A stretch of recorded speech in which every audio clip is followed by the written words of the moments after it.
Good morning. My name is Johnathon LeBouef.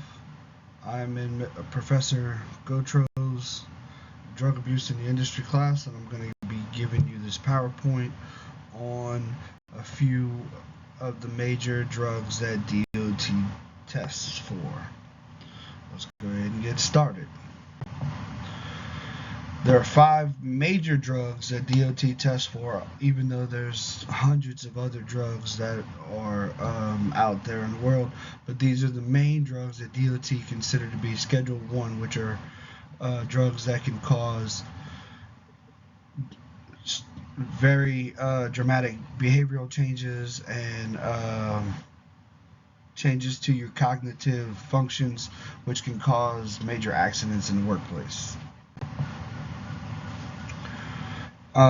There are several signs to different drugs. A lot of the behavioral symptoms for each drug can be different, but a lot of them have to do with people being absent at work or showing up late a lot, on the job, accidents happening, behavioral patterns, how they act, how they talk, the things that they would normally do as opposed to what they change in their behavior and start doing new things.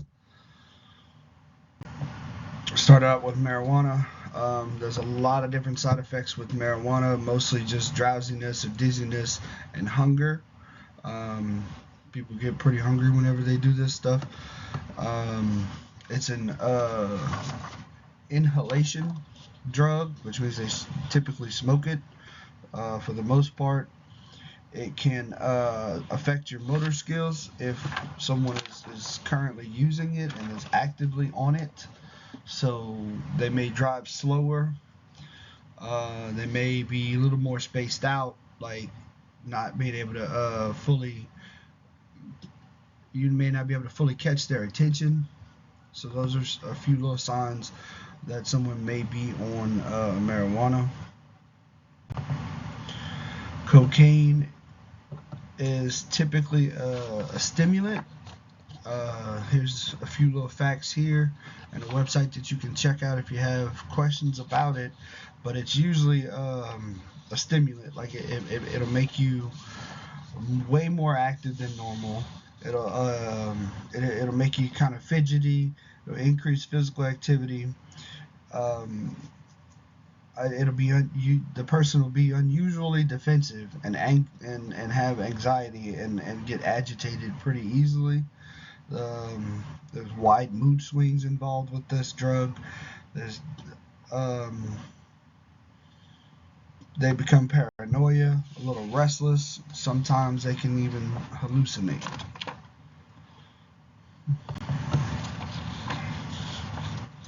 Amphetamines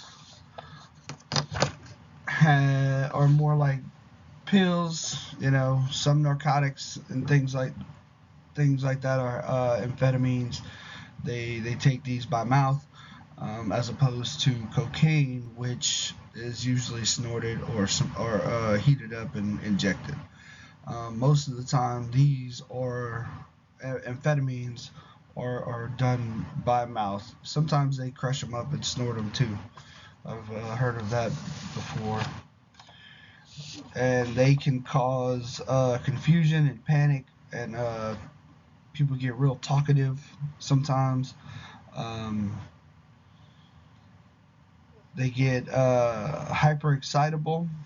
They'll just get really excited about things that they normally wouldn't get excited about. And they have a weird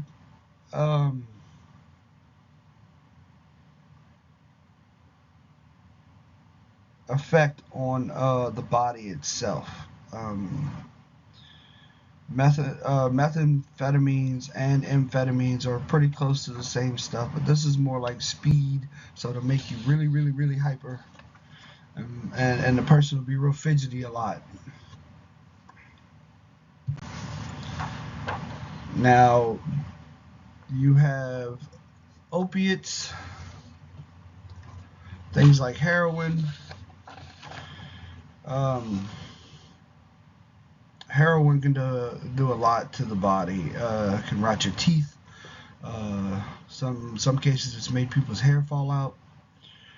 The mood change, you have really crazy mood changes, impaired mental functions and alertness.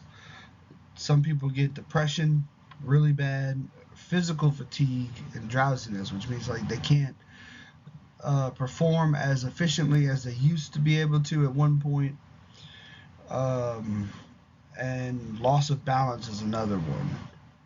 But like a drastic change in balance, if somebody who's normally a well-balanced person and can do most tasks with ease, and then all of a sudden they start not being able to walk straight or keep their balance, just trying to walk down to the tool room or something, then that could be an indication that they may be on this drug. Then we have the hallucinogens. There's a couple of those, like shrooms, and a few inhalation drugs that can cause hallucinations. But PCP is a class 1, which means that they don't have any. All of these class 1 drugs mean that they don't have little to no medical use for these drugs, and they're pretty much illegal everywhere, especially if you're working in safety sensitive positions. PCP, the people that usually use this drug, they get a sudden dramatic change in personality, like bizarre behavior, such as some people try to fly, think that they can fly. Some people think that other people are trying to attack them, so they attack other people, even though nobody's really doing them anything. It's kind of like they call it a mind-blowing drug because of this reason. If you see people acting like that, you should definitely inform a supervisor or something, because that is not okay. And of course, there's alcohol. Alcohol is a beverage. It's not always tested in DOT unless it's mandatory through someone who has gotten in trouble by abusing alcohol at work. But alcohol can impair your vision. It can slur your words. There's a bunch of other things that alcohol can affect a person at the workplace, and it should not, and it's not allowed. Drug abuse in general is just really bad. It's not a good thing, and some people just feel that they have no choice because they feel that they don't have any other way. And if you know anyone who may be in this type of situation, you should inform them. There are places that can help them get out of the addiction that they've put themselves in. But drug abuse is no joke. It's no laughing matter. It's a very serious situation, and it's a very serious problem in the workplace, because people who are typically actively on drugs in the workplace cause mistakes, and some of those mistakes can even cause people to get seriously injured or even die, especially offshore, when working offshore or even in the construction field. Most of these drugs pertain to DOT, but most of your construction sites and